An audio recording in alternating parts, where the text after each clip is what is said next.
Amazing facts India సమర్పించు దానియేలు ప్రకటన గ్రంథ ప్రవచనాలకు మిమ్మల్ని అందరినీ హృదయపూర్వకంగా ఆహ్వానిస్తున్నాము. ఈ రాత్రి మనకు ప్రత్యేకమైన అంశము అంతిమ విడుదల. ఈ అంతిమ విడుదల ఏమిటి, ఎప్పుడు జరుగుతుంది, ఎలా జరుగుతుందో దేవుని వాక్యం నుండి మనం చూడబోతున్నాము. ఈ విషయములన్నీ కూడా ఈ చక్కటి గ్రంథములో మీ కొరకు పొందుపరచబడి ఉన్నవి. ఇది ఉచితంగా మీకు అందించాలని మేము ఆశపడుతున్నాము. ఇది పొందాలంటే ఏం చేయాలి? స్క్రీన్ మీద ఉన్న ఆ నెంబర్కి ఫోన్ చేసినట్లయితే మీరు పొందొచ్చు, లేక ఆ వెబ్సైట్కి మీరు దర్శించినట్లయితే ఈ చక్కటి గ్రంథము అంతిమ విడుదల గురించి తెలియజేసే ఈ విషయాలన్నీ కూడా మీ చేతుల్లో ఉంటాయి. ప్రార్థన చేసుకుని వాక్యంలోనికి వెళ్దాం. మహాపరిశుద్ధుడా, మీకే స్తుతులు స్తోత్రములు. మాతో మాట్లాడమని, మీ పరిశుద్ధాత్మను మాకు బోధకునిగా అనుగ్రహించమని మా ప్రభువును మీ ప్రియకుమారుడైన నజరేయుడైన యేసు క్రీస్తు నామములో అడిగి వేడుకొంచున్నాం తండ్రి, ఆమేన్. యూదా రాజ్యాన్ని 19 మంది రాజులు పరిపాలన చేశారు. కానీ ఆ 19 మంది రాజులతో పాటు ఒక రాణి కూడా కనపడుతుంది. ఆమె పేరు అతాలియా. ఈ అతాలియా ఎవరు? యెజబెలు యొక్క కుమార్తె. యెజబెలు ఎంత దుష్ట ప్రవర్తన కలిగిన ఆ రాణియో మనకు తెలుసు. ఆమె కుమార్తె కూడా అలాగే ఉన్నది. ఈ అతాలియా యొక్క కుమారుడు పేరు అహాజియా ఇప్పుడు యూదా రాజ్యాన్ని పరిపాలన చేస్తున్నాడు. ఆయన పరిపాలన చేస్తున్న టైంలో దురదృష్టవశాత్తు ఆ అహాజియా మరణించాడు. మరణ వార్త అతాలియా వినగానే ఒక కత్తిని తీసుకుని ఆ రాజభవనంలో రాకుమారులందరినీ కూడా ఈ అతాలియా చంపేసింది. చాలా విచిత్రము. ఏ తల్లి కూడా అలాంటి పని చేయదు. తన సొంత మనవలను చంపేసింది. ఈ విధంగా అతాలియా చేస్తున్న టైంలో అదే రాజభవనంలో ఒక దైవభక్తి గల స్త్రీ ఉన్నది. ఆమె పేరు జెహోషిబా. ఈ స్త్రీ వెంటనే అతాలియా ఇలాగా ఈ రాకుమారులను చంపుతూ ఉన్న టైంలో ఒక చిన్న బాలుడిని, 1 సంవత్సరం వయసు గల యోవాషుని తీసుకుని దేవాలయంలోనికి పరిగెట్టుకుని వెళ్ళిపోయింది. అతాలియా చూడలేదు. దేవాలయంలో ప్రధాన యాజకుడైన యెహోయాదాకు ఆ చిన్న కుమారుణ్ణి సమర్పించింది.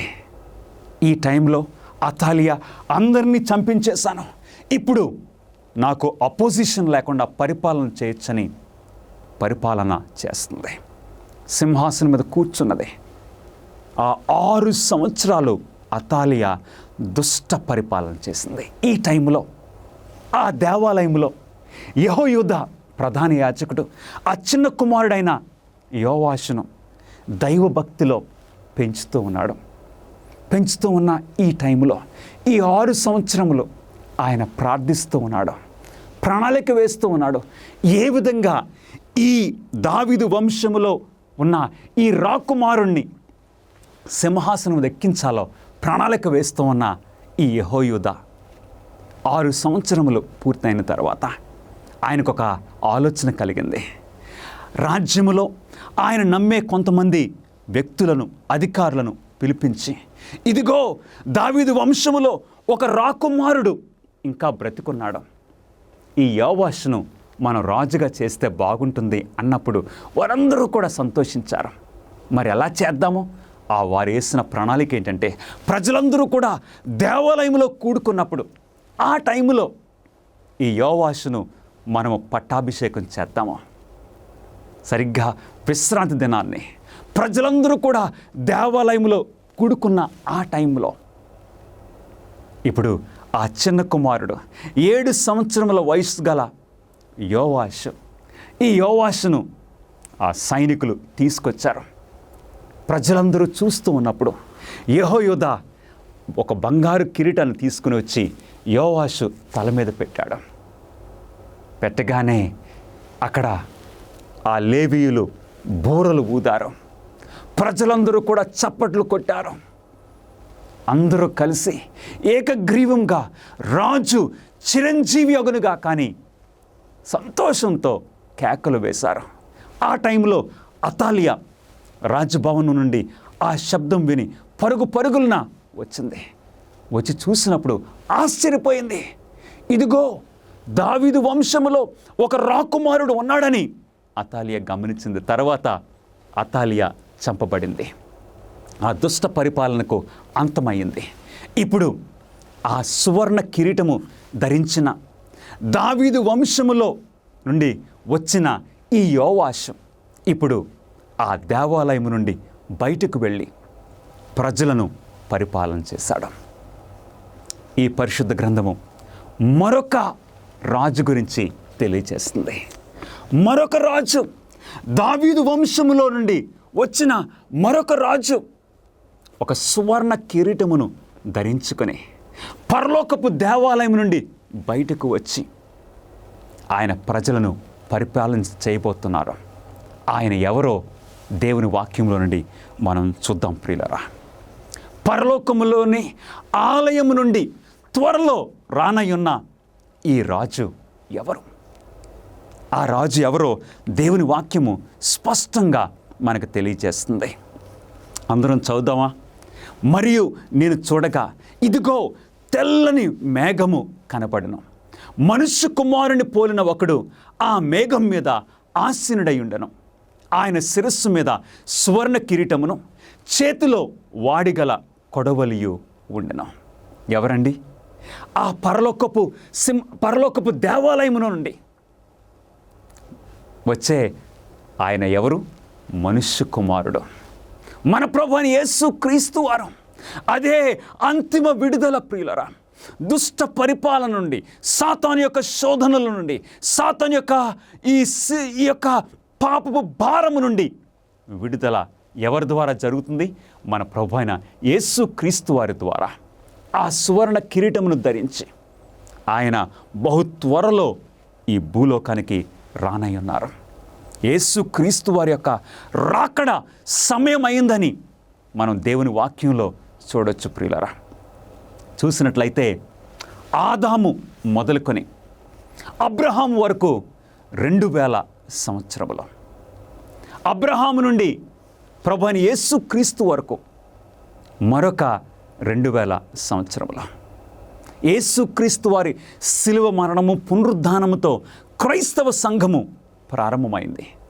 అప్పటి నుండి మరొక 2000 సంవత్సరములు. అంటే ఈ భూమి వయస్సు 6000 సంవత్సరాలు నిండుతూ ఉన్నది.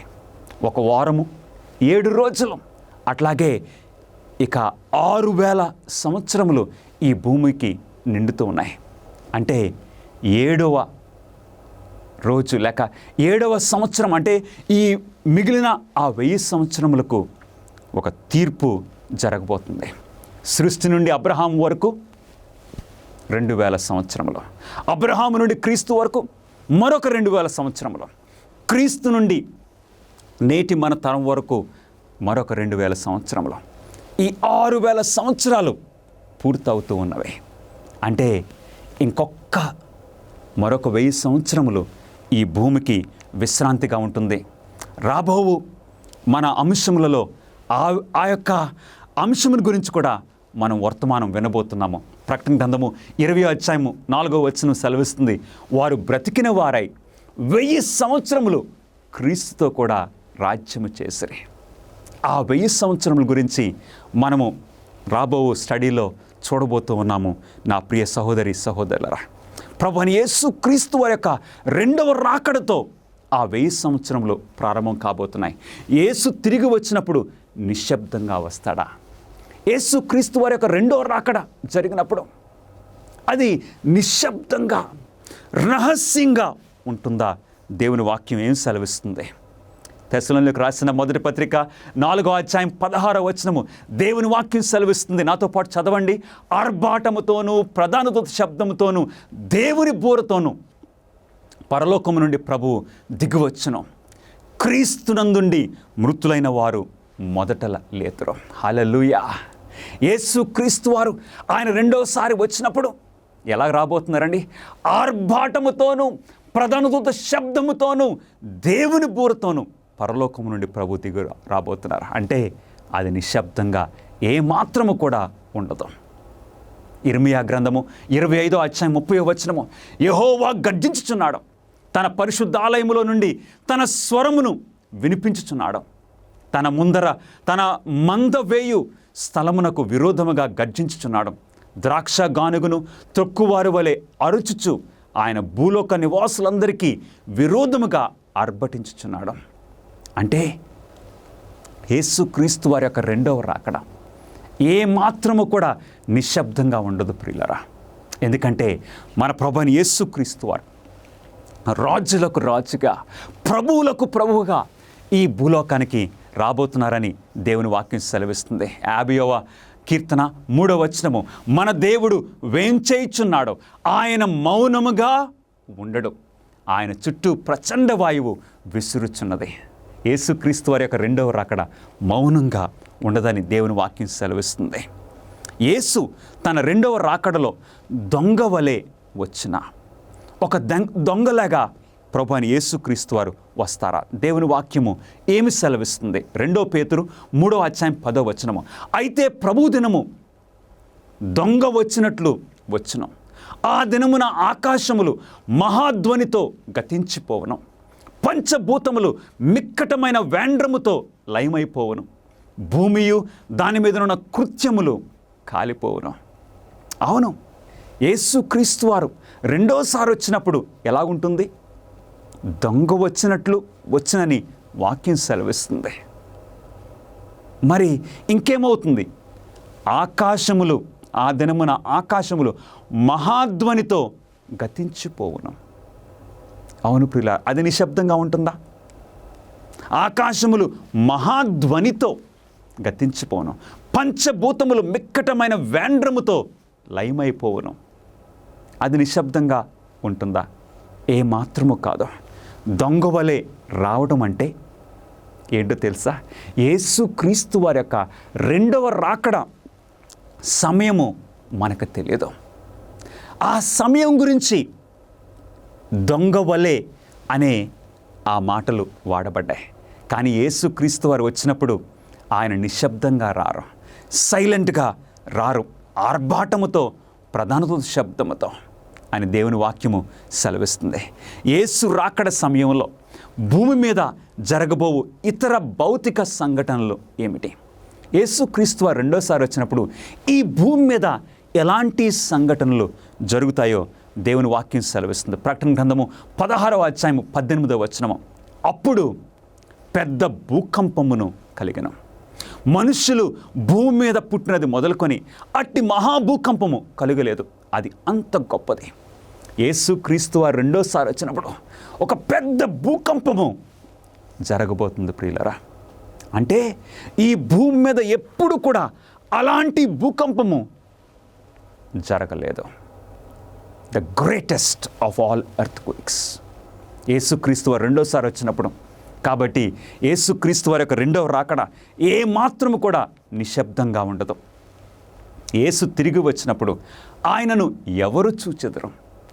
యేసుక్రీస్తు వారి యొక్క రెండవ రాకడ జరిగినప్పుడు ఎవరు చూస్తారు? ఎంతమంది చూస్తారు? దేవుని వాక్యము సెలవిస్తూ ఉన్నది. మత్తయి సువార్త 24:30. అప్పుడు మనుష్య కుమారుని సూచన ఆకాశమందు కనబడును.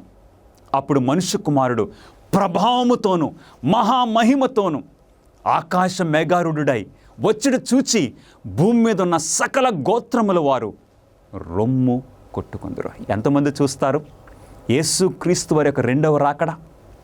ఆ టైంలో ఈ భూమి మీద జీవిస్తున్న ప్రతి ఒక్కరూ కూడా చూస్తారు. నీతిమంతులేంటి, దుర్మార్గులేంటి, ప్రతి ఒక్కరూ. దుర్మార్గులైతే వారు రొమ్ము కొట్టుకుంటున్నారని వాక్యం సెలవిస్తుంది.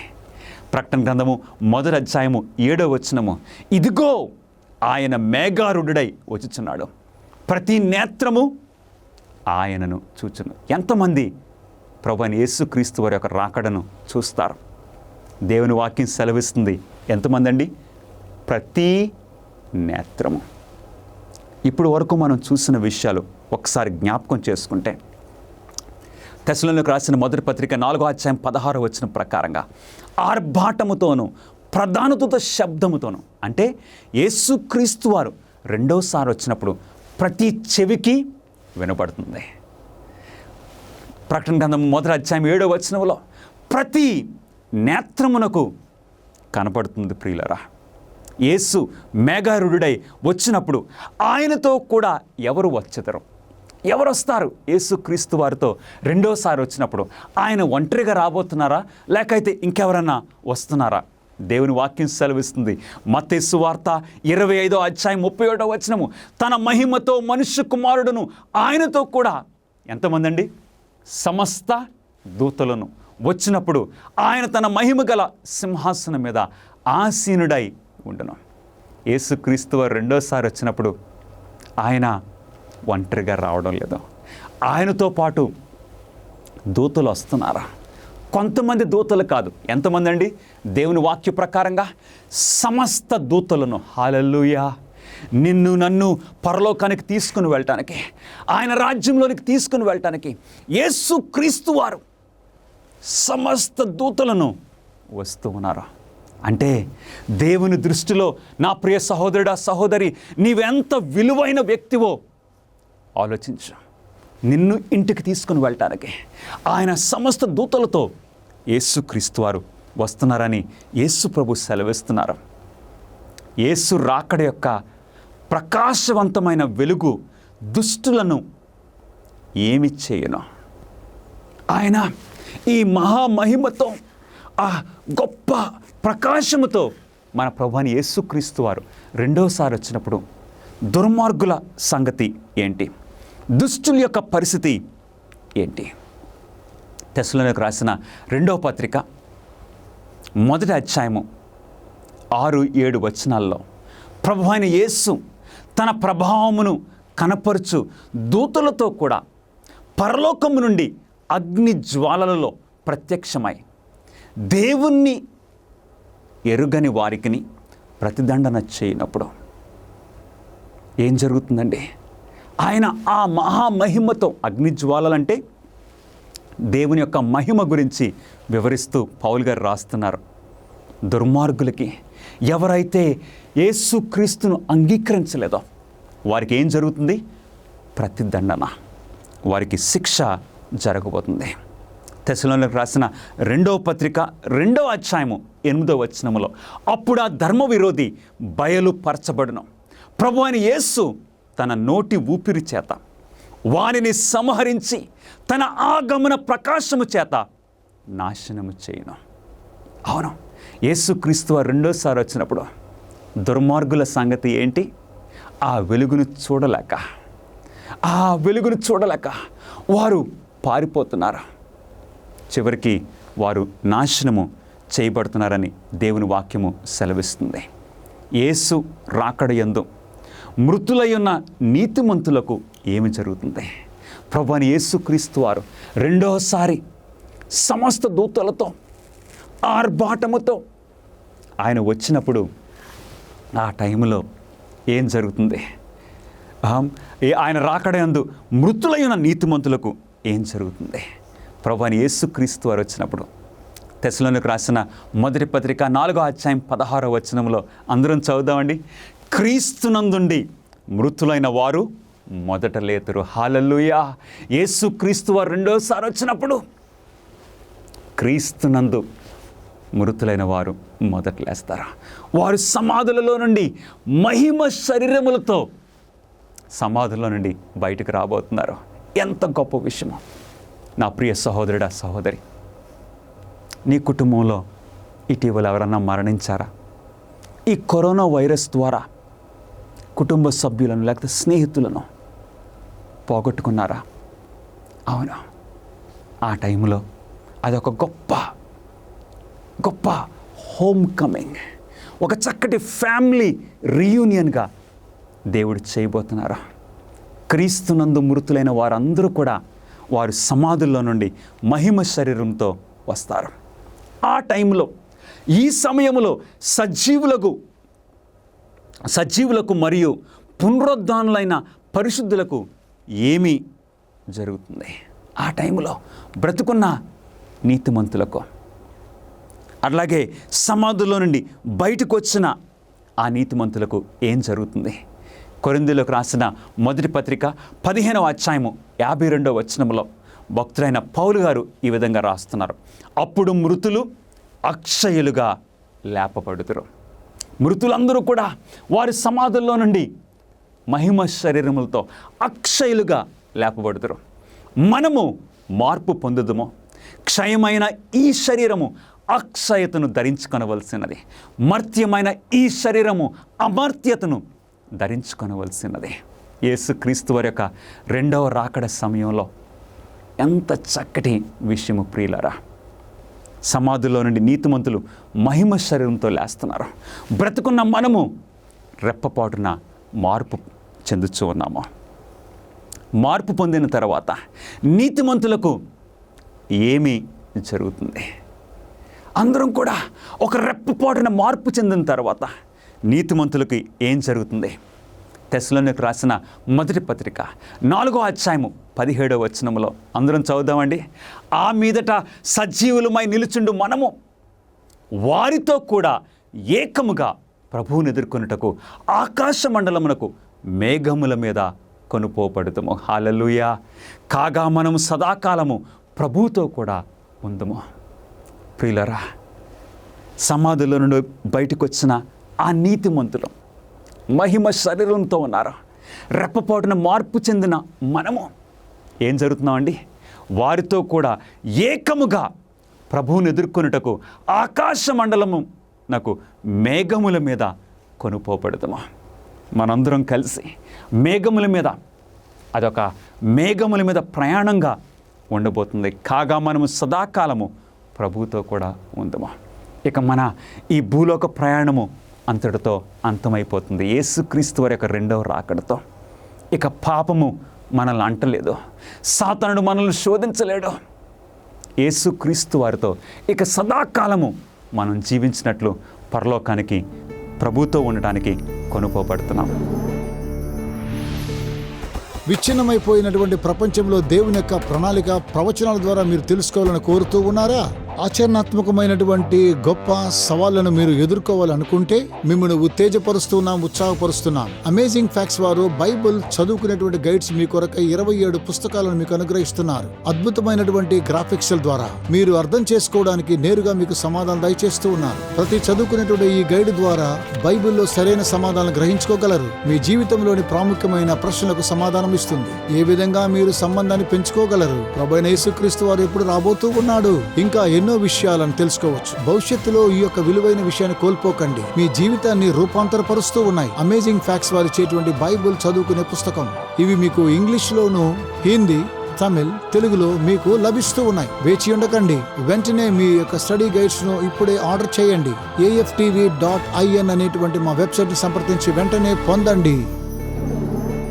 తన రెండవ రాకడ గురించి యేసు ఏ గంభీరమైన హెచ్చరిక ఇచ్చారు? యేసుక్రీస్తు వారి యొక్క రెండవ రాకడ గురించి ప్రభువైన యేసుక్రీస్తు వారు ఇచ్చిన హెచ్చరిక ఏంటి? మత్తయి సువార్త 24వ అధ్యాయము 5వ వచనములో అనేకులు నా పేరట వచ్చి నేనే క్రీస్తు అని చెప్పి పలువురిని మోసపరచెదరు. యేసుక్రీస్తు వారి యొక్క రెండవ రాకడ ముందు మనకి ఈ హెచ్చరిక ఉన్నది ప్రియులరా. అనేకులు అబద్ధపు క్రీస్తులు వస్తారని ప్రభు సెలవిచ్చారు. క్రీస్తు పేరట వచ్చి అనేకులను మోసపరుస్తారని సెలవిచ్చారు. మత్తయి సువార్త 24:24 అబద్ధపు క్రీస్తులను, అబద్ధపు ప్రవక్తలను వచ్చి సాధ్యమైతే ఏర్పరచబడిన వారి సహితము మోసపరుచుటకై గొప్ప సూచక క్రియలను, మహత్కార్యములను కనపరచెదరు. సూచక్రియలు చేస్తారు, గొప్ప కార్యాలు చేస్తారు. అబద్ధపు క్రీస్తులు క్రీస్తు పేరట వచ్చి మోసం చేస్తారని దేవుని వాక్యము సెలవిస్తున్నది. కాబట్టి మనం ఈ హెచ్చరికను జాగ్రత్తగా పాటించాలి. యేసు క్రీస్తుతో మనకి ఆ సంబంధం ఉండాలి. ఎందుకంటే ఈ అబద్ధపు క్రీస్తుల యొక్క ముఖ్య ఉద్దేశం ఏంటి? సాధ్యమైతే ఏర్పరచబడిన వారిని సహితము మోసపరచుటకై గొప్ప సూచక క్రియలు, మహత్కార్యములు కనపరుస్తారు. అందుగురించి మన ప్రభువు మనకిచ్చిన హెచ్చరిక ఏంటి? కాబట్టి ఎవరైనను ఇదిగో లోపలి గదిలో ఉన్నాడని చెప్పినను నమ్మకుడే. మీరు వెళ్ళొద్దు. ఆ అబద్ధపు క్రీస్తులతో మీరు ఏ సంబంధం పెట్టుకోవద్దు. ఆ అబద్ధపు క్రీస్తులు ఇదిగో లోపలి గదిలో ఉన్నాడంటే మీరు నమ్మొద్దు. ఇదిగో అరణ్యములో ఉన్నాడంటే మీరు వెళ్ళొద్దు. మోసపరచబడకుండా నీతిమంతులను ఏది నివారించను? అలాంటి పరిస్థితుల్లో, అలాంటి మోసకరమైన పరిస్థితుల్లో నీవు నేను కూడా మోసపోకుండా ఉండాలంటే ఏం చేయాలి ప్రియులరా? దేవుని వాక్యం సెలవిస్తుంది, మన ప్రభువు సెలవిస్తున్నారు. ధర్మశాస్త్రమును ప్రమాణ వాక్యమును విచారించుడే. ఈ వాక్య ప్రకారము వారు బోధించిన ఎడల వారికి అరుణోదయము కలుగుదాం. కాబట్టి ఆ మోసముల నుండి మనల్ని కాపాడేది పరిశుద్ధ గ్రంథము. ఈ గైడ్ బుక్, ఈ పరిశుద్ధ గ్రంథము మనల్ని కాపాడుతుంది. కాబట్టి ఎవరైతే వారి యొక్క బోధలు ఈ వాక్య ప్రకారంగా ఉండవో వారికి అరుణోదయము లేదు, వారికి అరుణోదయము కలుగలేదు. వారు చీకటి సంబంధులు. కాబట్టి ప్రతి బోధను దేవుని వాక్యంతో మనం సరిచూసుకోవాలని దేవుని వాక్యం సెలవిస్తుంది. అబద్ధపు క్రీస్తును చూచుటకు వెళ్ళుటకు సురక్షితమేనా? ఆ అబద్ధపు క్రీస్తులు వచ్చినప్పుడు మనము వారిని చూడటానికి వెళ్ళుట సురక్షితమేనా? అవును, చరిత్రలో అనేక మందిని మనం చూస్తూ ఉన్నాము. నేనే క్రీస్తునని చెప్పుకుంటూ అనేకులను మోసపరిచిన వారిని చరిత్రలో మనం చూడొచ్చు. అలాంటి అబద్ధపు క్రీస్తులను చూడటానికి మనం వెళ్తే అలాంటి పరిస్థితి సురక్షితమేనా? వెళ్ళొచ్చా లేదా? యేసుక్రీస్తు వారు ఏమి సెలవిస్తున్నారో ఒకసారి చూద్దాము. మత్తయి సువార్త 24వ అధ్యాయము 26వ వచనములో, కాబట్టి ఎవరైనను ఇదిగో అరణ్యములో ఉన్నాడని మీతో చెప్పినను ఏం చేయాలండి? వెళ్ళొద్దు. పర్వాలేదు, నేనేం మోసపోను, కేవలం జస్ట్ చూడటానికి వెళ్ళొస్తాను అనుకుంటే కుదరదు ప్రియులరా. ఎందుకంటే మన ప్రభు అని యేసుక్రీస్తు వారు, ఆయనకు విధేయత నీవు నేను చూపించాలి. అరణ్యములో ఉన్నాడు, ఇదిగో లోపల గదిలో ఉన్నాడు, ఇదిగో అక్కడున్నాడు, ఇక్కడున్నాడు అని చెప్తే మీరు వెళ్ళొద్దని ప్రభువు మనకు సెలవిచ్చారు. ఎందు గురించో తెలుసా? యేసు రాకడ యొక్క సమయం గురించి మనమేమీ తెలుసుకోగలగలం. ఆయన రాకడ సమయం గురించి మనకి ఏం తెలుసు? ఆయన రాకడ సమయం గురించి ప్రభు అని యేసుక్రీస్తు వారు ఏమి సెలవిచ్చారు? అయితే ఆ దినమును గూర్చియు ఆ గడియను గూర్చియు తండ్రి మాత్రమే ఎరుగును గాని ఏ మనుషుడైనను పరలోకమందలి దూతలైనను ఎరుగరు. హల్లెలూయా. యేసుక్రీస్తు వారి యొక్క రాకడ గురించి ఎవరికి మాత్రమే తెలుసు? యేసుక్రీస్తు వారు ఏ టైంలో వస్తున్నారో, ఏ సంవత్సరంలో, ఏ నెల, ఏ మానవునికి కూడా యేసుక్రీస్తు వారు బయలుపరచలేదు. దేవుడు బయలుపరచలేదు. ఫలానా టైం, ఫలానా నెల, ఫలానా సమయం అని చెప్పలేదు. ఎవరికి మాత్రమే తెలుసు? తండ్రి మాత్రమే ఎరుగును. కానీ ఏ మనుష్యుడు అయినను పరలోకమందుల అందలి దూతలైనను ఎరగరు. కాబట్టి ఎవరైనా యేసుక్రీస్తు వారి యొక్క రెండో రాకడికి డేట్స్ పెడితే మనం ఏం చేయాలి? నమ్మకూడదు. మనము వారిని చూడటానికి వెళ్ళకూడదని దేవుని వాక్యము మనకు తెలియజేస్తుంది. ప్రియులారా, యేసుక్రీస్తు వారి యొక్క రాకడ ఏ సంవత్సరము ఏ నెల మనకి ఇవ్వబడలేదు, కానీ ఆయన రాకడ ఎంత సమీపంగా ఉందో మనం తెలుసుకోవడానికి దేవుడు కొన్ని చక్కటి సూచనలు మనకు అనుగ్రహించారు. ఏ టైంలో వస్తున్నారు? ఉదాహరణకి సూర్యుడు ఏ టైంలో అస్తమిస్తున్నాడో మనకు తెలియకపోవచ్చు, కానీ అస్తమించే సమయం గురించి మనం తెలుసుకోవచ్చు. నెమ్మదిగా చీకటి అవుతుంది. ఈ ప్రకృతిలో ఉన్న ఈ విషయాల ద్వారా మనం చూడవచ్చు. 2000 ఈ జియోలాజికల్ సొసైటీ ఆఫ్ అమెరికా ఇస్తున్న ఈ స్టేట్మెంట్ ఒకసారి గమనించండి. 2004 మరియు 2014 మధ్యన ఈ 10 సంవత్సరాల టైం గ్యాప్లో ప్రపంచవ్యాప్తంగా 8 లేక అంతకంటే ఎక్కువ తీవ్రతతో కూడిన 18 భూకంపాలు భూమిని వణికించాయి. 18 భూకంపాలు, పెద్ద భూకంపాలు.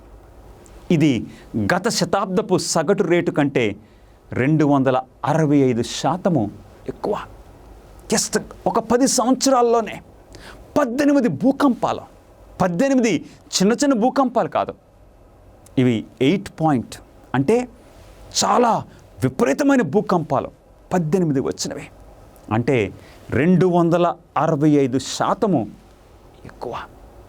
ఏంటి ప్రియులరా, ఈ విపరీతంగా ర్యాపిడ్గా జరుగుతున్న ఈ భూకంపాలు బట్టి మనం ఏం తెలుసుకోవచ్చు? భూమి అంతానికి వస్తుంది. యేసుక్రీస్తు వారి యొక్క రెండవ రాకడ సమీపంగా ఉన్నదని మనము ప్రకృతిని బట్టి తెలుసుకోవచ్చు. అంత మాత్రమే కాదు, ఒక్కసారి ప్రపంచంలో ఈ వైల్డ్ లైఫ్ మనం చూద్దాము. ప్రపంచంలోని వన్యప్రాణులలో సగభాగము గత 40 సంవత్సరాలలో అంతరించిపోయాయి. అనేకమైన ఈ జాతులు ఈ 40 సంవత్సరాల్లోనే అంతరించిపోయినవి. ఏంటి పరిస్థితి? వాతావరణం యొక్క కాలుష్యము, ఈ వాతావరణంలో మార్పులు ఈ 40 సంవత్సరాల్లో. దానిని బట్టి మనం ఏం తెలుసుకుంటున్నాం? యేసుక్రీస్తు వారి యొక్క రాకడ సమీపంలో ఉన్నదని మనం గుర్తిస్తున్నాం. ప్రియులరా, ప్రతిరోజు అనేక మంది భారతదేశపు యువకులు విదేశీ యుద్ధాల్లో పోరాడేదానికన్నా ముఠా గొడవల్లోనే ఎక్కువగా చనిపోతున్నారు. క్రైమ్, వైలెన్స్, ఈ దోపిడీలో, ఈ యుద్ధాలు, ఈ మధ్యన గొడవలు, ఇలాంటి విషయాల్లో అనేక మంది భారతదేశపు యువకులు మరణిస్తూ ఉన్నారు. ఎక్కువైపోతున్నాయి. పాపములో ప్రజలు స్థిరపడిపోతున్నారు. దుర్మార్గతలో నిలిచిపోతున్నారు. ఏంటి పెరుగుచున్న ఈ దుర్మార్గత, పెరుగుచున్న ఈ పాప పరిస్థితి ఏంటి ప్రియులరా? యేసుక్రీస్తు వారి యొక్క రాకడ సమీపంగా ఉన్నదని మనకి తెలుస్తుంది. అంత మాత్రమే కాదు, దుర్నీతి యొక్క పెరుగుదల మనం గమనించినట్లయితే నీతిగా జీవించే పరిస్థితులు తక్కువైపోతున్నాయి. దుర్నీతి చాలా ఎక్కువగా ఉన్నది. ప్రభువైన యేసుక్రీస్తు వారు సెలవిచ్చారు, లోతు దినములలో జరిగినట్టును ఆ ప్రకారమే మనుష్య కుమారుడు దినములలో కూడా జరగబోతుంది. మనం ఊహించలేకపోతున్నాం. మన పిల్లలు, మన స్త్రీలుకి క్షేమము తక్కువైపోతూ ఉన్నది ప్రియులరా. దుర్నీతి పెరిగిపోతుంది. భారతదేశంలోనే అనేక అనైతికతమైన క్రియలు మనం చూస్తూ ఉన్నాము. దీనిని బట్టి మనం గమనిస్తున్నాము, యేసుక్రీస్తు వారి యొక్క రాకడ చాలా సమీపంలో ఉన్నది. అంత మాత్రమే కాదు, జనాభా సంఖ్య ఒక్కసారి చూస్తే ఈ ఓవర్ పాపులేషన్, చాలా స్పీడ్గా పెరుగుతున్న ఈ జనాభా సంఖ్య గురించి ఒకసారి ఆలోచించండి. ఏం జరుగుతుందో తెలుసా? ఇప్పుడు ఏం తెలియజేస్తున్నారు? ఈ లెక్కలు చూస్తే 2050 సంవత్సరం నాటికి ప్రపంచ జనాభా 950 కోట్లు అవుతుందని అంచనా వేయబడింది. 950 కోట్లు. ఇంతమంది ప్రజలకి ఈ భూమి చాలుతుందా? ఈ భూమికున్న ఈ రీసోర్సెస్ సరిపోతాయా? ఏంటి ప్రియులరా, కరువులు రాబోతున్నాయి, కల్మషము పెరిగిపోతుంది. ఇలాంటి పరిస్థితుల్లో మనం ఉన్నాము. అందుకే ఈ భూమి ఒక చీకుపోతున్నట్లు, ఈ భూమి నెమ్మదిగా ఇది అంతరించిపోవటానికి దగ్గర అవుతున్నట్లు మనం చూస్తూ ఉన్నాము. అంత మాత్రమే కాదు, దేశాలను చూస్తే రాజకీయ అస్థిరత, ఆయుధాలు మనం చూస్తున్నాం. ప్రపంచము సైనికులు, మందుగుండు సామాగ్రి మరియు యుద్ధ యంత్రాల కోసం గంటకు సుమారు 7 కోట్లకు పైగా ఖర్చు చేస్తుంది. అవునండి, దేశాల మధ్యన శాంతి లేదు. ఒక దేశము మరొక దేశం మీద యుద్ధం చేయడానికి అణుబాంబులు తయారు చేస్తూ ఉన్నారు. దీనికి ఎంత ఖర్చు పెడుతూ ఉన్నారో గమనిస్తున్నారా ప్రియులరా? ఈ భూమి ఎక్కడికి వెళ్తుంది? ఈ పరిస్థితి దేనికి నడిపిస్తుంది? దీని అన్ని చూసినప్పుడు యేసుక్రీస్తు వారి యొక్క రాకడ చాలా సమీపంగా ఉన్నదని మనం తెలుసుకుంటున్నాము. యేసు ప్రభు రెండవ రాకడ యందు దేవదూతలు ఏం చేస్తారు, ఏమి చేయుదురో దేవుని వాక్యము మనకు సెలవిస్తుంది. మత్తయి సువార్త 24వ అధ్యాయము 31వ వచనము. యేసుక్రీస్తు వారి యొక్క రెండవ రాకడ జరిగినప్పుడు సమస్త దూతలు ఆయనతో పాటు వచ్చినప్పుడు దేవదూతల యొక్క వారు ఏం చేస్తారో తెలుసా? ఆయన దూతలను పంపును.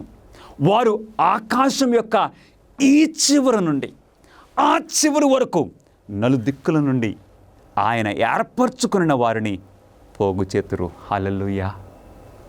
నీవు ఒంటరిగా ఉన్నావేమో ఈ రాత్రి. నా పరిస్థితి ఏంటని నీవు అనుకుంటున్నావేమో. యేసుక్రీస్తు వారు రెండవసారి వచ్చినప్పుడు ఆయన దూతలు ఈ భూమి యొక్క 4 దిక్కుల నుండి దేవుని ప్రజలను దేవదూతలు పోగు చేయబోతూ ఉన్నారు. నా ప్రియ సహోదరుడా, సహోదరి, ఎంత గొప్ప విషయమో! దేవదూతలు పోగు చేయబోతున్నారు. మనము యేసు రాకడకు సరిగ్గా ముందు జీవించుచున్నాము. ఈ గంభీరమైన మహిమాన్వితమైన సంఘటనను మనం ఎలా అర్థం చేసుకోవాలి? దాని విషయమై ఎలాగ ఉండాలి? అవును, నిజంగా ఒక ప్రక్క నుండి ప్రకృతి, ఒక ప్రక్క నుండి దేశం యొక్క పరిస్థితి, మరొక ప్రక్క నుండి దుర్నీతి పెరుగుచున్న ఈ పరిస్థితులు, ఇవన్నీ మనం గమనిస్తున్నప్పుడు మన జీవితము ఏ విధంగా ఉండాలి? మన జీవితాన్ని ఏ విధంగా సరిచేసుకోవాలి? దేవుని వాక్యము ఏం సెలవిస్తుంది? మత్తయి సువార్త 24వ అధ్యాయము 44వ వచనములో, మీరు అనుకొనని గడియలో మనుష్య కుమారుడు వచ్చును, గనుకనే మీరును సిద్ధంగా ఉన్నడే. యేసుక్రీస్తు వారు మనకేం తెలియజేస్తున్నారు? యేసుక్రీస్తు వారి యొక్క రాకడ ఎప్పుడో మనకు తెలియదు. అందు గురించి మనం ఏం చేయాలి? సిద్ధంగా ఉండాలి. మనం సిద్ధపడి ఉండాలి. మన జీవితాలను సరిచేసుకోవాలని దేవుని వాక్యము మనకు తెలియజేస్తుంది. ప్రియులరా, యేసు రెండవ రాకడ యందు ప్రజలు ఏ విధమైన ప్రతిఫలము పొందుతారు? ఎలాంటి ప్రతిఫలము వారు పొందుతారు? ఎలాంటి బహుమానము ప్రజలు పొందుతారు? ప్రభువైన యేసుక్రీస్తు వారు ఆయన సెలవిస్తున్నారు. ప్రకటన గ్రంథము 22వ అధ్యాయము 12వ వచనములో మన ప్రభువైన యేసుక్రీస్తు వారు ఏమంటున్నారో తెలుసండి? ఇదిగో త్వరగా వచ్చుచున్నాను, వాని క్రియ చొప్పున ప్రతి వానికిచ్చుటకు నేను సిద్ధపరిచిన జీతము నా యొద్దనున్నది. ప్రకటన గ్రంథము 22వ అధ్యాయంలో యేసుక్రీస్తు వారు 3 సార్లు ఇదిగో నేను త్వరగా వచ్చుచున్నానని సెలవిస్తున్నారా? ఆయన అంటున్నారు, వాని క్రియ చొప్పున ప్రతి వానికి ఇచ్చుటకు నేను సిద్ధపరిచిన జీతము నా యొద్దనున్నది. యేసుక్రీస్తు వారు మనకు మన క్రియలను బట్టి మనకు ఆ జీతం ఇవ్వటానికి, ఆ బహుమానం ఇవ్వటానికి ఆయన వస్తూ ఉన్నారు. యేసు తిరిగి వచ్చినప్పుడు దుర్మార్గులు ఏమని చెప్పుదురు? అవును ప్రియులరా, యేసుక్రీస్తు వారు రెండవసారి ఆయన రాకడ జరిగేసరికి ఈ భూమి మీద రెండే రెండు గుంపులు. ఒక గుంపేమో యేసుక్రీస్తు వారిని అంగీకరించిన వారు, మరొక గుంపేమో యేసుక్రీస్తు వారిని తిరస్కరించిన వారు. ఒక గుంపు నీతిమంతులు, మరొక గుంపు దుర్మార్గులు. ఆయన తిరిగి వచ్చినప్పుడు దుర్మార్గులు ఏమని చెప్పుదురు? దుర్మార్గుల యొక్క పరిస్థితి ఏంటి? ప్రకటన గ్రంథము 6వ అధ్యాయము 15వ వచనం అందరం చదువుదామండి. భూరాజులను, గనులను, సహస్రాధిపతులను, ధనికులను, బలిష్ఠులను, ప్రతి దాసుడు, ప్రతి స్వతంత్రుడును ఏం చేస్తున్నారు? వారందరూ కూడా సింహాసన ఆసీనుడై ఉన్న వాని యొక్కయు గొర్రెపిల్ల యొక్కయు ఉగ్రత మహాదినము వచ్చెను. దానికి తాళజాలిన వాడు ఎవడు? మీరు మా మీద పడి ఆయన సన్నిధికి మమ్మను మరుగు చేయుడని పర్వతములతోనూ బండలతోనూ చెప్పుచున్నారా? యేసుక్రీస్తు వారు రెండవ రాకడ వచ్చినప్పుడు, అవును ప్రియులరా, రెండు గుంపులు. ఈ దుర్మార్గులు ఏం చేస్తున్నారండి? ఆ సింహాసనాసీనుడైన వాని యొక్కయు గొర్రెపిల్ల యొక్కయు ఉగ్రత మహాదినం వచ్చును గనుక దానికి తాళజాలిన వాడెవరు? ఎవరు దీనిని భరించగలరు? ఇలాంటి పరిస్థితిని ఎవరు ఎదుర్కోగలరు? కాబట్టి మీరు మా మీద పడి మమ్మల్ని మరుగు చేయడని పర్వతములతోనూ బండలతోనూ చెప్పుచున్నారు. యేసుక్రీస్తు వారు రెండవసారి వచ్చినప్పుడు నీ పరిస్థితి ఏంటి ప్రియ సహోదరుడా, సహోదరి? నీవు ఆ టైంలో ఆ కొండలకి, ఆ బండ సందులకి, ఆ పర్వతాల దగ్గరికి నీవు పారిపోయే స్థితిలో ఉంటావా? మీరు మా మీద పడి మమ్మల్ని మరుగు చేయండి, మమ్మల్ని దాయండి, ఆయన మహిమను చూడలేకపోతున్నామని దుర్మార్గులు చెప్పినట్లు నీవు కూడా చెప్పే ఆ స్థితిలో ఉంటావా? నీ పరిస్థితి ఏంటి ప్రియ సహోదరుడా, సహోదరి? ఒక ప్రక్క నుండి దుర్మార్గులేమో కొండల దగ్గరకు, ఆ బండల చాటుకి పారిపోతూ ఉంటే, మరి నీతిమంతులు ఏం చేస్తారు? యేసు ప్రభు ప్రత్యక్షమగినప్పుడు నీతిమంతులు ఏమని అందరూ అంటే యేసుక్రీస్తు వారిని అంగీకరించిన వారు, యేసుక్రీస్తు వారితో సంబంధం కలిగిన వారు ఏమంటారో దేవుని వాక్యము ఈ విధంగా సెలవిస్తుంది. నీతిమంతుల సంగతి ఏంటి? అవును ప్రియులారా, దుర్మార్గులకు అది శిక్ష దినముగా ఉన్నది, కానీ నీతిమంతులకు అది విమోచన దినంగా ఉంటుంది. అందు గురించి ఈ నీతిమంతులు ఏమంటున్నారండి? యెషయా గ్రంథము 25వ అధ్యాయము 9వ వచనం మనందరం కూడా ఒకసారి చదువుదాం ప్రియులారా. ఇదిగో మనలను రక్షించునని మనం కనిపెట్టుకుని ఉన్న మన దేవుడు ఈయనే, ఆయన రక్షణను బట్టి సంతోషించి ఉత్సహింతుము. అంతిమ విడుదల మనల్ని విమోచించడానికి ఇదిగో మన దేవుడు వస్తున్నారు. మనల్ని రక్షించనని మనం కనిపెట్టుకుని ఉన్నామే, మనం ఎదురు చూస్తామే, ఇదిగో ఈయన అని వారు సంతోషించి ఉత్సహిస్తారు. ఒక ప్రక్క నుండి దుర్మార్గులు ఆ కొండల చాటుకి, బండల చాటుకి పారిపోతుంటే నీతిమంతులు సంతోషంతో ప్రభువైన యేసుక్రీస్తు వారిని ఎదుర్కొంటారు. ప్రియులారా, ఏ గుంపులో నీవు ఉండాలని ఆశపడుచున్నావు? నీవే గుంపులో ఉంటావు? యేసుక్రీస్తు వారి యొక్క రాకడ జరిగినప్పుడు ప్రభువైన యేసుక్రీస్తు వారు ఆయన రాకడలో నీవు సంతోషంతో, ఆనందముతో, ఉత్సాహంతో ఆయన ఎదుర్కోవాలని ఈరోజు ఈ వర్తమానము నీకు వినిపిస్తూ ఉన్నారు.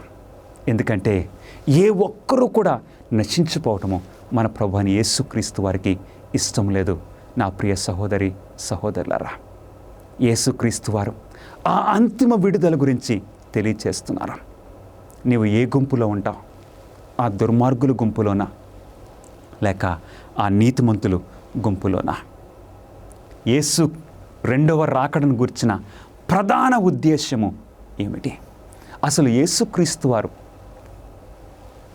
రెండవ రాకడ జరగడానికి ప్రాముఖ్యమైన ఉద్దేశం ఏంటి? Main purpose. యేసుక్రీస్తు వారు ఎందుకు వస్తున్నారు? ఆయన మాటల్లో సమాధానము మనం చూద్దాం. యోహాను సువార్త 14వ అధ్యాయము 3వ వచనంలో యేసుక్రీస్తు వారు ఎందుకు వస్తున్నారు? అందరం చదువుదామా? నేనుండు స్థలములో మీరును ఉండులాగున మరలా వచ్చి నా యొద్ద ఉండుటకు మిమ్మల్ని తీసుకొని పోదును. హల్లెలూయా. నేనుండు స్థలములో మీరును ఉండులాగున. ప్రభువైన యేసుక్రీస్తు వారు మొట్టమొదటిసారి ఆయన మొదటిసారి ఈ భూలోకానికి వచ్చినప్పుడు ఒక గొర్రె పిల్లగా నీ కొరకు నా కొరకు ఆయన తన ప్రాణాన్ని అర్పించడానికి ఈ భూలోకానికి వచ్చారు. అప్పుడు ఆయన పరలోకానికి వెళ్ళిపోకముందు ఆయన శిష్యులతో సెలవిచ్చారు, ఇదిగో నేను పరలోకానికి వెళుతున్నాను, నేనుండు స్థలములో మీరును ఉండులాగున మరలా వచ్చి నా యొద్ద నుండుటకు మిమ్మల్ని తీసుకొని పోదును. ఎందుకు వస్తున్నారు? మన ప్రభువైన యేసుక్రీస్తు వారు మనమందరము ఆయన రక్తములో విమోచింపబడిన వారందరూ కూడా ఆయనతో పాటు జీవించాలి అన్న ఉద్దేశంతో మన ప్రభువైన యేసుక్రీస్తు వారు మనల్ని ఆయన సిద్ధపరిచిన ఆ రాజ్యమునికి తీసుకుని వెళ్ళటానికి యేసుక్రీస్తు వారు రాబోతున్నారు. ఎంత గొప్ప నిరీక్షణ నా ప్రియ సహోదరుడా, సహోదరి! ఆయన రక్తం చేత విమోచింపబడిన వారందరూ కూడా ఆయన ఉండు స్థలంలో, ఆయన రక్తంలో విమోచింపబడిన వారు కూడా ఉండాలని ప్రభువైన యేసుక్రీస్తు వారు ఆశపడుతున్నారు. అందుగురించే నిన్ను ఆ పరలోకానికి తీసుకుని వెళ్ళటానికి ప్రభువైన యేసుక్రీస్తు వారు వస్తున్నారు. నీ కొరకు ఆయన వస్తున్నారు. అందుగురించి ఆయన రాకడ కొరకు నీవు సిద్ధపడటానికి ఇష్టపడుచు ఉన్నావా? దేవుని వాక్యము ఈ విధంగా సెలవిస్తుంది. యేసు ప్రభువు మేఘారూఢుడై త్వరగా వచ్చుచున్నాడు. ఆయనను కలుసుకొనుటకు ఇప్పుడే సిద్ధంగా ఉండాలని నిర్ణయించుకుంటున్నావా? అవును. ఈరోజు ఆయన రాకడ జరిగినప్పుడు సిద్ధంగా ఉండాలని ఆ నిర్ణయము ఎప్పుడో తెలుసా? ఇప్పుడే మనం చేసుకోవాలి. ఇప్పుడు నుండే మనం సిద్ధపడాలని దేవుని యొక్క వాక్యము మనకు తెలియజేస్తుంది. అది డిసెంబర్ నెల, డిసెంబర్ 7వ తేదీ 1988 సంవత్సరము. ఆ టైంలో ఒక పెద్ద భూకంపము జరిగింది.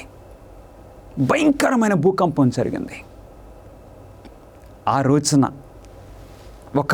ఒక తండ్రి తన కుమారుణ్ణి ప్రతిరోజు కుమారుణ్ణి స్కూల్కి తీసుకువెళ్తాడు.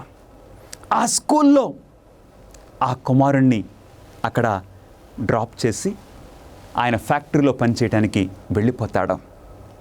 కానీ ఆ రోజునేంటో ఆ చిన్న కుమారుడు అన్నాడు, నాన్న, ప్రతిరోజు నువ్వు నన్ను డ్రాప్ చేసి వెళ్తున్నావు, కానీ నువ్వు లేటుగా వస్తున్నావు. ఈ రోజున మాత్రం నువ్వు టైంకి రావాలి, నన్ను ఇంటికి టైంకి తీసుకువెళ్ళాలి అని తండ్రితో అన్నాడు. తండ్రి కుమారుడు వైపు చూసి వాగ్దానం చేశాడు, నేను వస్తాను. తండ్రి వెళ్ళిపోయాడు. కుమారుడు స్కూల్కి ఆ గేట్లో నుండి వెళ్ళిపోయాడు. సరిగ్గా డిసెంబర్ 7, 1988 సంవత్సరంలో ఉదయము 11:40 ఒక భయంకరమైన భూకంపము అర్మేనియా దేశాన్ని కదిలించేసింది. ఆ భయంకరమైన భూకంపము ఆ రెక్టర్ స్కేల్ మీద 8 పాయింట్, అంటే చాలా పెద్ద భూకంపము.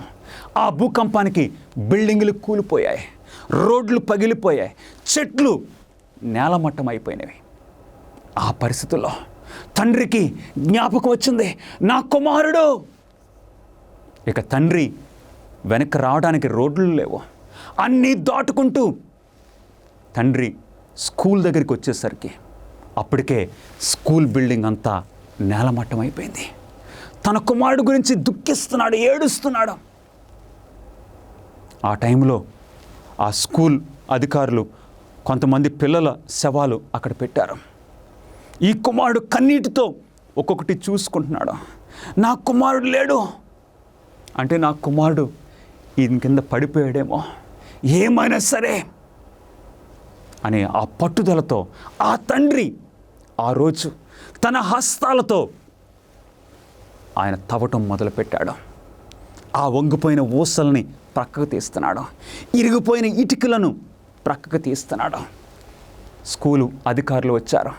అయ్యా సారీ, మేము రక్షించడానికి ప్రయత్నించాము, ఇది మా సడన్గా వచ్చేసింది, దయచేసి మీరు ఇక్కడ నుండి తప్పుకోండి అన్నాడు. ఆయన వినలేదు. పోలీస్ అధికారులు వచ్చారు, మీరు ఇక్కడ నుండి తప్పుకోవాలి, ఇది మీకు క్షేమకరం కాదు. తండ్రి వినలేదు. ఈ తండ్రి పట్టుదలను చూసి అందరూ విడిచిపెట్టేశారు. 1 గంట, 10 గంటలు, 20 గంటలు, 30 గంటలు ఆ తండ్రి ఆ స్థలంలో క్లియర్ చేస్తూ ఉన్నాడు.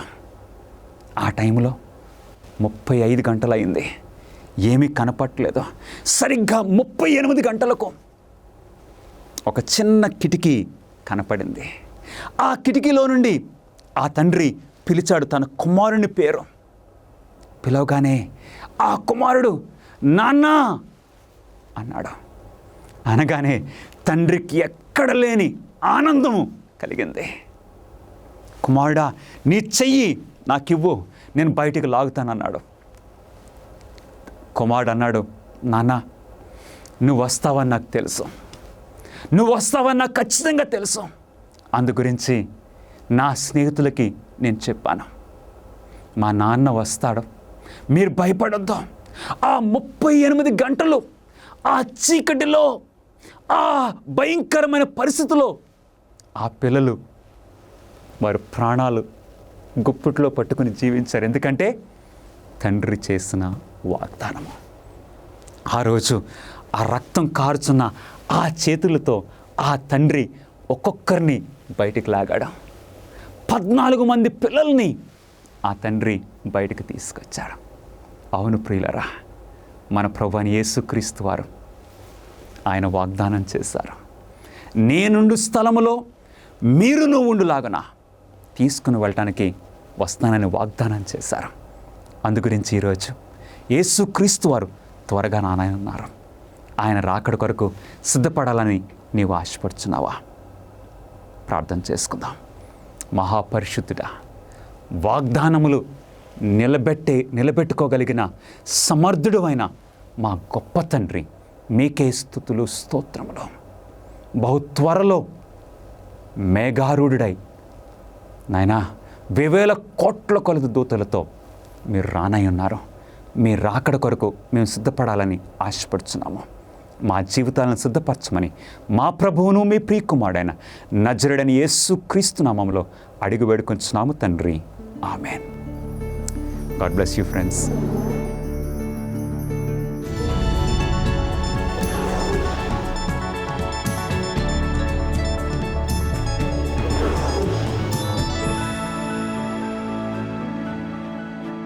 జమైకాలోని పోర్ట్ రాయల్ ఒకప్పుడు ప్రపంచంలోనే అత్యంత దుష్ట నగరంగా పరిగణించబడింది. వారు గ్రహం మీద ఏ ఇతర ప్రదేశం కంటే చదరపు అడుగుకి ఎక్కువ బార్లు మరియు వేశ్యా గృహాలను కలిగి ఉన్నారు. ఇది కేవలం గొంతు మరియు సముద్రపు దొంగలతో నిండి ఉందని చెప్పబడింది. కానీ ఈ సమయంలో ఫ్రాన్స్ రాజు లూయిస్ 14 అతను రాజ్యంలో ప్రొటెస్టెంట్లు మరియు హ్యూగనోట్లను హింసించడం ప్రారంభించాడు. చాలామంది పారిపోయారు. ఆ సమయంలోనే లూయిస్ గాల్డీ మరియు అతని సోదరుడు లారెంట్ పోర్ట్ రాయల్కు వచ్చారు. లూయిస్ గాల్డీ వచ్చినప్పుడు పోర్ట్ రాయల్ని నింపిన అనియంత్రిత, అనైతికత, హింస, దుందుడుకు చూసి పూర్తిగా మోగబోయాడు. అందుకే దేవుని తీర్పు చివరకు జరిగినప్పుడు ఎవరూ ఆశ్చర్యపోలేదు. 1692 జూన్ 7 మధ్యాహ్నం ముందు భారీ భూకంపం సంభవించింది. ఇది మొత్తం ద్వీపాన్ని, ముఖ్యంగా పోర్ట్ రాయల్ని ప్రభావితం చేసింది. దానిలో 2/3 వంతులు సముద్రంలోకి జారిపోయాయి. తర్వాత సునామీ వచ్చి వేలాది మంది మరణించారు. దురదృష్టవశాత్తు లూయిస్ గాల్డీ కూడా భూకంపంలో మింగివేయబడ్డాడు. జమైకాలో చాలా భాగం ఒక రాతి అని మీకు తెలుసు. కానీ పోర్ట్ రాయల్ ఇసుకపై నిర్మించబడింది. అందువల్ల భూకంపం సంభవించినప్పుడు ఇసుక ధృవీకృతమే నగరంలోని చాలా భాగాన్ని, ఇంకా వేలాది మందిని మింగేసింది. లూయిస్ గాల్డీ సజీవంగా ఖననం చేయబడ్డాడు. కానీ భూగర్భంలో ఉన్నప్పుడు అతను ఇంకా స్పృహలో ఉన్నాడు మరియు ప్రార్థించాడు. అతను తన విధికి రాజీనామా చేసి దేవుణ్ణి ప్రార్థించాడు. ఆపై మరొక అద్భుతం జరిగింది. లూయిస్ గాల్డీని భూమి నుండి 100 గజాల దూరంలో సముద్రంలోకి విసిరిన అగ్నిపర్వత కార్యకలాపాలతో కూడిన అనంతర ప్రకంపనలు సంభవించాయి. అక్కడ అతను చాలా హార్డ్ ల్యాండింగ్ చేశాడు. కానీ అతను రక్షించబడే వరకు ఈత కొట్టగలిగాడు. లూయిస్ గాల్డీ తన జీవితంలోని మిగిలిన 47 సంవత్సరాలను ఈ ద్వీపంలో యేసుకు సేవ చేయడానికి అంకితం చేశాడు. ఆయన నేటికి ఇక్కడే ఖననం చేయబడ్డాడు. యేసు తిరిగి రావడానికి ముందు ప్రపంచంలోని పరిస్థితులు సోదోమ్ మరియు పోర్ట్ రాయిల్లో ఉన్నట్లే ఉంటాయని బైబిల్ చెప్తుందని మీకు తెలుసు. అక్కడ భారీ భూకంపం సంభవించబోతోంది. ద్వీపాలు కూడా మింగివేయబడతాయి. కానీ ప్రజలు భయపడాల్సిన అవసరం లేదు. అదే విధంగా లార్డ్ లూయిస్ గాల్డీని చూసుకున్నాడు.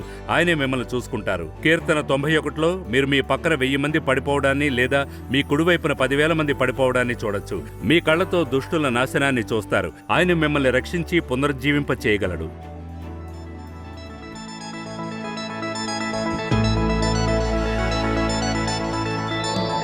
మరిన్ని అమేజింగ్ ఫ్యాక్ట్స్ వీడియోల కోసం మా యూట్యూబ్ ఛానల్ దర్శించండి. సబ్స్క్రైబ్ చేయడం మర్చిపోవద్దు.